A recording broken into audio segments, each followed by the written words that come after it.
আসসালামু আলাইকুম। আপনাদের মাঝে একটা নতুন সোফা কমপ্লেট নিয়ে আসলাম, তেঁতুল বিচি কালার। মডেলটা একজন তার ঘরের অটোবিশ ফার্নিচারের সাথে ম্যাচিং করে বানাতে বলছে, তাই আমরা সম্পূর্ণ মেহগনি কাঠের উপরে ডিজাইনটা করছি। লম্বা এটা 7 ফিট হবে, পাশে 5 ফিট। এখন হচ্ছে সোফা থেকে সোফা কামবেড, তিনটা ধাপ আলাদা আলাদা। এখানে একটা বক্স আছে, বক্সটা দেখাও। এটা হচ্ছে আপনার মশারি, কাপড় চোপড় সব রাখার জন্য। তিনটা ধাপ হচ্ছে আলাদা আলাদা, সেটা ম্যাট্রেসে কাভার করবে। ম্যাট্রেসে কিভাবে কাভার করবে? উপরের প্রথম ম্যাট্রেসটা হচ্ছে 6 ইঞ্চি, এটা প্রথম ধাপ। তারপরেরটা হচ্ছে 4 ইঞ্চি। একবারে লম্বা হচ্ছে 5 ফিট বাই 7 ফিট, যে খাটটাকে বলে সেটা সেম 5 ফিট বাই 7 ফিট। এখন সম্পূর্ণ খাট থেকে সোফা আবার আলাদা আলাদা করা যাবে। তিনটা পার্টই আপনি চাইলে, মুখটা ঘুরে দাও, তিনটা পার্টই আপনি চাইলে আলাদা আলাদাভাবে করতে পারবেন। একবারে সেম আপনার এল শেপ সোফা, 3 সিটার সোফা, একটা থেকে সম্পূর্ণ সোফার কাজ হবে। এই পার্টটা আপনি চাইলে আলাদা করতে পারবেন। এবং না, উল্টা হচ্ছে, সমস্যা নাই। তিনটা পার্টই একবারে সম্পূর্ণভাবে আলাদা আলাদা। এখন আপনার পুরো রুম সোফা কামবেড যেটাকে বলা হয়, এখন চাইলে তিনটাই আলাদা আলাদা সোফা। এই হচ্ছে মেন সোফাটা।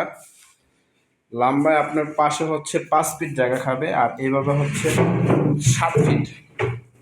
আমাদের রুম স্পেস ছোট, তাই আপনাদেরকে দেখাচ্ছি সম্পূর্ণ ঘুরে ভিডিও করে।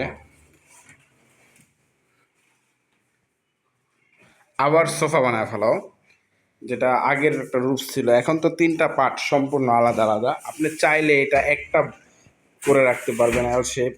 একটা সোফা বানাও, মাঝখানে একটা ঢুকাও, এটা থাকবে।